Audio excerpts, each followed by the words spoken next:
Okay, welcome back. In this video, we're going to really talk about the atom in more detail. We're going to talk about the structure of the atom, like where's the nucleus, where's the electron cloud, and what's found in those regions of the atom. But I first wanted to start off by showing you a picture. I know that we've always said in class that you can't see atoms, that nobody's ever seen an atom before. But there are special microscopes that can see atoms. An instrument called the scanning tunneling microscope, or the STM microscope, actually allows you to see the outlines of atoms. And so this picture right here is a picture of aluminum foil in a microscope.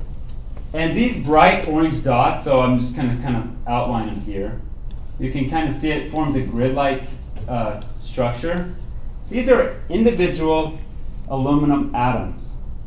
And so there are really good microscopes that can get us the outlines of atoms and kind of shows us the structure that they form when they connect to each other.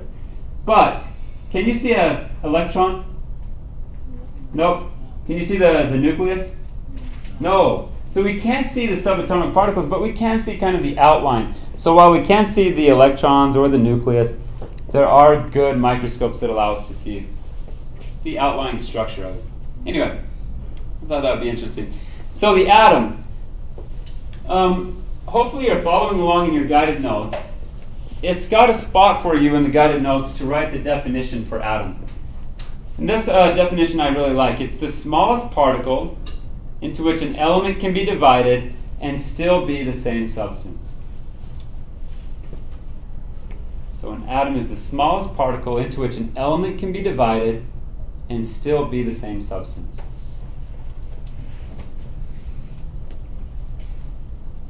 So how small is an atom? We obviously know they're really small. But really, how small are they? You can't even see them with any real detail, even with a microscope.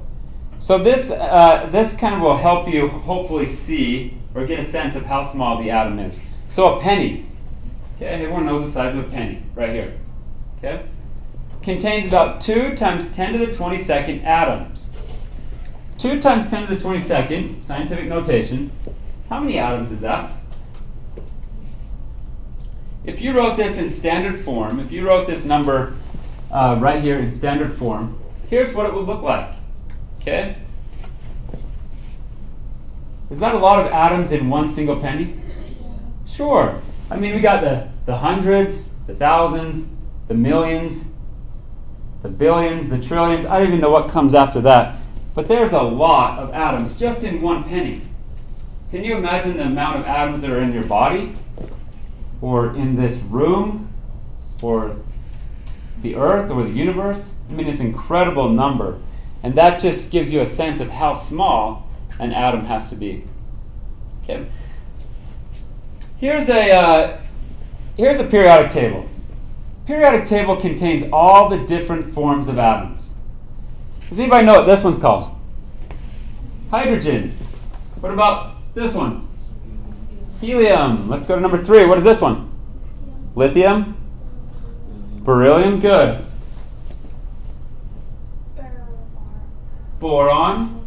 What's C? Carbon? Nitrogen? Oxygen? Fluorine. What's Ne? Neon. Let's do a few more. Does anybody know what Na is? Not available.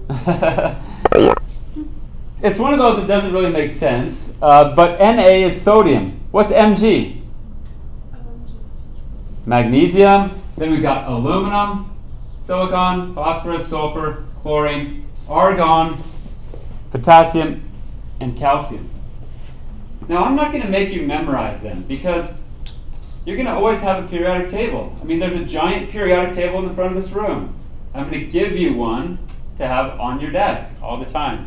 And so, but you should, and I hope that you become familiar with at least the first 20 elements on the periodic table. Okay? Again, these are all the different forms of atoms that are listed on the periodic table. Okay, so let's talk about the atom. The atom is made up of 3 particles. Cameron, what are they? Protons. The proton is number 1. You're supposed to list them in your guided notes, so write them. The first particle is a proton. The second particle, what is it, Devin? Neutron. The neutron. Thank you. And we've got electrons. So there's 3 particles that make up the atom: the proton, the neutron, and the electron. Okay. Well, each one of these particles has an electric charge to it. Protons, what charge are they? They're positive. I always just remember that because proton starts with P and so does positive. So protons are positive. Okay, neutrons, what charge do they have? If you look at the first, what is that? 1, 2, 3, 4, 5 letters of neutrons and neutral. They're the same. So I always remembered it that way. Neutrons have no charge. So if I ask you on a test, what's the charge of a neutron? You're going to put 0. They don't have a charge. They're neutral. Okay, electrons. Electrons are negative. You're just going to have to remember that. It's not really any good way of remembering that. So electrons are negative. Okay. So we have protons, neutrons, electrons. Without looking up there, guys. Emily, what charge does a proton have? It's positive. Tyler, what about a neutron? It's neutral, so what charge? 0. Yeah. And Kale, what about an electron? What charge does it have? Negative. It's negative. Very good. Okay. Now we're going to talk about the mass of each particle, the relative mass of each particle. The relative mass of a proton is 1. So it has the mass of 1. Proton has the mass of 1. And a neutron has the mass of 1. Supposed to be filling this out in your notes. So a neutron also has the mass of 1. Now let's look at the electron. The relative mass of an electron is 0.000543. That is a lot less than the mass of a neutron or a proton. I mean, this is the tens, hundreds, thousands, 10,000s. So we're talking thousands of times less massive than either a neutron or a proton. So which one is the smallest particle? The electron, by far. Okay. In fact, because electrons are so small, we don't even calculate their mass when finding the mass of the atom. If you look here, the electron has a relative mass of 1 over 1,840. So when we look at the periodic table, I want you guys to look up here. And it says that hydrogen's atomic mass is 1.00795. Are we calculating the mass of electrons in there? No. Would it make a difference if we did? Not really. Not at all. Okay? Because it's 0.0005. I mean, that's just so small, it's not going to make a difference anyway. Okay. All right, now let's talk about the parts of the atom. There's 2 parts of the atom that we're going to study. One is the nucleus. The nucleus is the atom's central region, which is made up of protons and neutrons. So a couple things you need to remember. It's the middle of the atom. And it's got 2 particles in it. Protons and neutrons. Also, I'd like you to remember that the nucleus is very small compared to the space that the electrons are in. The nucleus is very small. Okay, the other part of the atom is called the electron cloud. This one's pretty obvious. What's found in the electron cloud? Electrons. So it's a region around the nucleus of an atom where electrons are likely to be found. So in this blue cloud out here, inside of this is where the electrons are likely to be found. Okay, here's some possible test questions. Let's see if you can get these right. What 2 particles are found in the nucleus? Proton. Proton, neutron. which part of the atom, would it be the nucleus or the electron cloud, is more massive? The electron cloud. Not more space, but more massive. Which one has more mass? Think about the mass of the particles. What's the mass of a proton? 1. What's the mass of a neutron? 1. What's the mass of an electron? 0.0005. So let me ask again.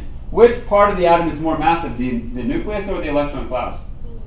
The nucleus is more massive. Okay? But the nucleus, is it small or big? It's very small, but it's got the most mass. Which part of the atom has the most space or volume? The electron cloud takes up the most space or volume. Okay? Very good. Okay, atoms are mostly empty space. We know that Ernest Rutherford found that from the gold foil experiment. There's so much empty space in an atom that if you were to use a small marble like one of these, we all know the shape of a marble, or the size of it anyway. If we put that marble on the 50-yard line right here, that would represent the space that the nucleus takes up. But the electron cloud would take up the whole outside, would fill the whole outside of the stadium. And so most of the space of an atom, or most of this, is just empty space where the electron cloud is. There's nothing. There's nothing there. It's just empty space. Okay? And so that gives us an idea about how much bigger the electron cloud is than the nucleus. I've got a video here that's really interesting. This guy is going to talk about how atoms are mostly empty space and some of the conclusions that we can make based on that. It's very interesting. Have a listen.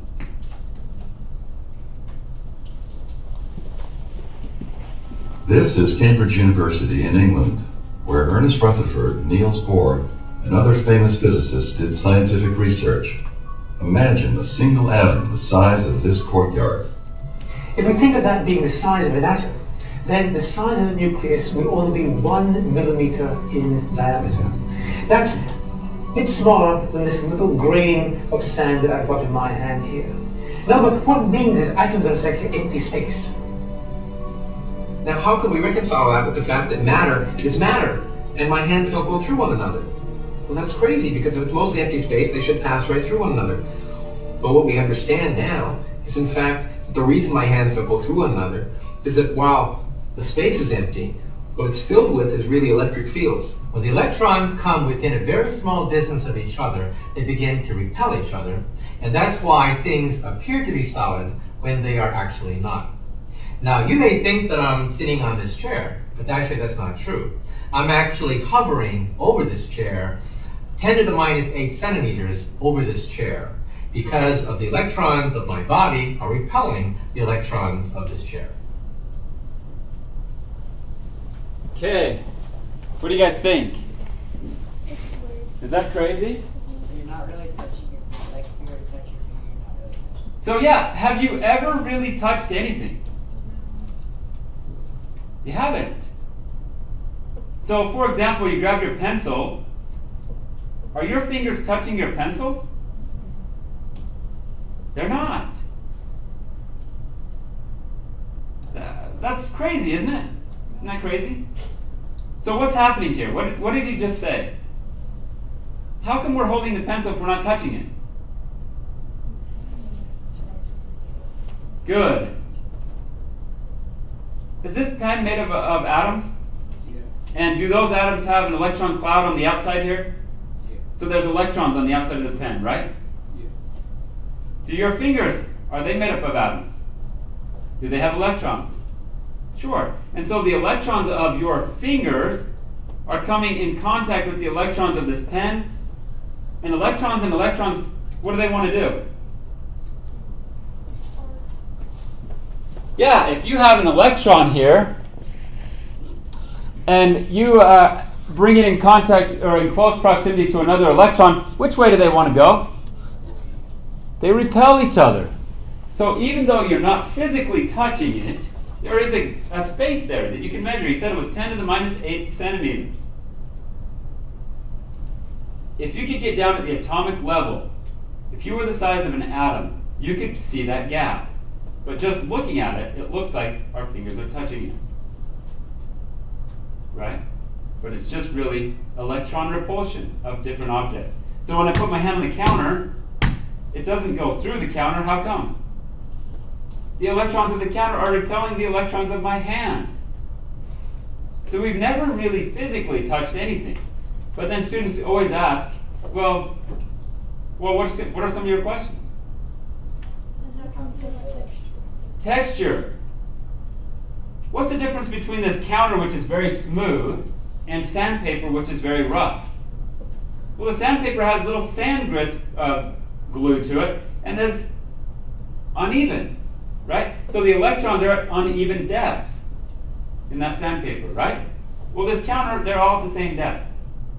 So we're just feeling the electron repulsion of the sandpaper from the electron repulsion from the sand at different levels. That's why it feels rough. That's what texture feels like. Question, how can you scratch yourself good? Like, how can something like scratch? Okay, scratching, or somebody always asks, well, how does a knife cut you then if it doesn't touch you? But the electrons from your fingers, if you're scratching, are interfering or interacting with the electrons of your arm, and it's causing a force. You can feel it. well, it's like, then how would you get sick? Because wouldn't the germs repel away from your skin? But our germs, so germs getting into a cut, right? So do the germs actually touch you? I guess not physically, right? There's this gap, 10 to the minus 8 centimeters. But can they still, so when you cut yourself, though that knife is putting electron repulsion on your electrons and pushing the atoms of your skin apart until it damages the tissue of your arm. And yeah, it does cut you. Can bacteria go into that cut? Sure, there's a gap there now, caused because of the electron repulsion of the knife. Nate? So how do you leave fingerprints if you're not actually touching the object you're holding? So fingerprints are just the oils that come off of your hand. What would they say? Because they're part of your electric. So yeah, they have electrons as well, but is it really touching it? You just have to think, guys. Obviously we're touching our pencils when we're holding it here. But think about it at the atomic level. Like, think if you could just shrink yourself down to the size of an atom. Would you be able to see that gap? Yeah, you would. Because electrons repel electrons. And they're on the outside of every atom.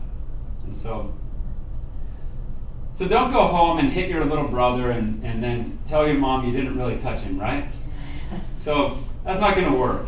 Obviously, our definition of touch, we're touching it. But just think at the atomic level what's going on. And I think that's kind of the point that he was making in that video. Kind of interesting though, isn't it? Okay, I think I've got a couple more slides here. So the chemical behavior of different substances can be explained by considering the atom's electrons. That's what the chemistry is really going to be about. That's what the rest of the year is going to be about. Chemical properties are determined by electrons and what the electrons are doing in each atom. That's going to determine how they behave chemically.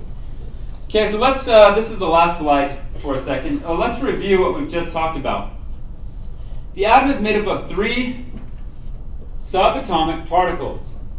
What are they? Zach, will you tell us the 3 particles that makes up an atom?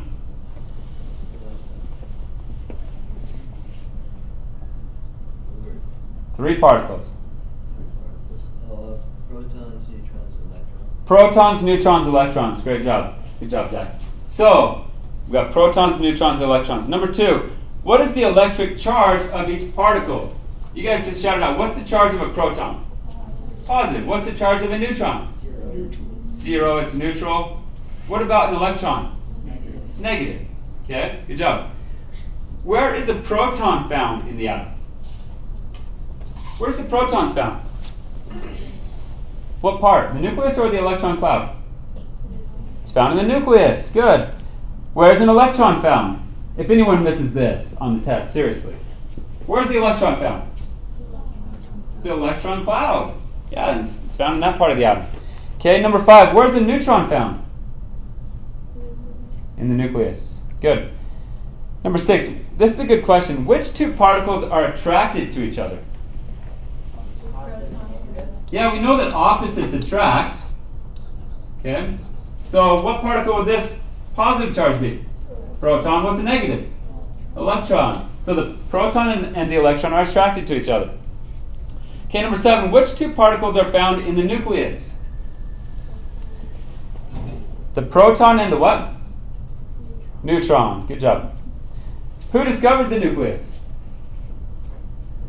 Going back to last time, who? Yeah, Ernest Rutherford discovered the nucleus. Good job. Ernest Rutherford. How did he do that? What experiment? Gold foil experiment. Good. And finally, who discovered the electron? J.J. Thomson discovered the electron. How did he do it? What experiment? Cathode ray tube. Good job. Okay, one final question. What's the mass of a proton? 1. What's the mass of a neutron? 1. What's the mass of an electron? 0.0005. It's very small. You just have to remember that electrons do not account for the mass of the atom. We could, but they're so small it doesn't matter anyway. Okay, that is a review of the structure of the atom. We talked about protons, neutrons, electrons, their charges, their mass, where they're located, the nucleus, the electron cloud. So hopefully that helps. We'll continue on in another video about atomic numbers later.